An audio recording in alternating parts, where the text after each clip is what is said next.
Yep, we moved back in July of this year. So just a couple months ago, we moved into our new place. So here I am in my new place with my little office set up. So the house that we were living in before was a rental that was through my partner's place of employment. And so it was only available for like under 2 years. I think they're doing something with it. I think they're renovating it. They're doing something with that space. But we were able to live there while we were waiting for this place to be done.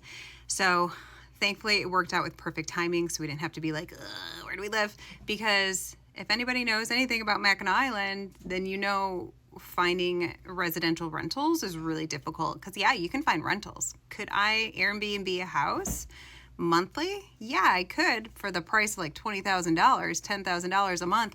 And that's just not the move I want to make. So it worked out. We are in our new place. We are loving it.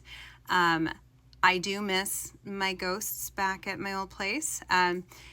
But let me tell you, you are not short of paranormal activity here on Mackinac Island at all. My parents were visiting over the weekend last week for like 4 or 5 days, and the place that they were staying at, the first night, it was a Thursday, it was a bed and breakfast.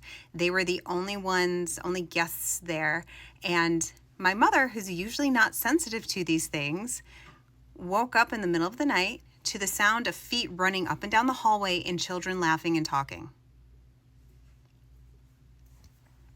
And then my dad got up to use the bathroom, opened the door, and everything stopped.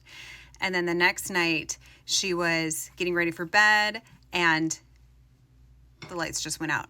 And then they didn't go back on, like went out. And then her phone next to her bed, like, you know how like you can check your time and then a few seconds later the screen goes off? So she has set hers to 30 seconds. Like, she specifically did that. That's just her thing, I guess. And she said it wouldn't turn off. She's like, I waited 15 minutes and my screen never turned off after I touched it that one time. So I just imagine like this little ghost child, like, so, yeah. And I have other stories of like things that in the area that I live, there's a certain part of the road that is like mega, gives you the vibes. Totally amazing. Wonderful. If you love that stuff.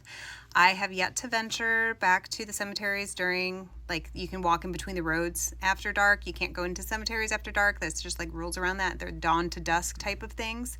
But in that area at night, I need to do that. I need to do that for you guys. But I'm also scared out of my mind to do that. So we'll have to be really brave. Maybe somebody will come with me. Anybody want to go ghost hunting with me on Mackinac Island?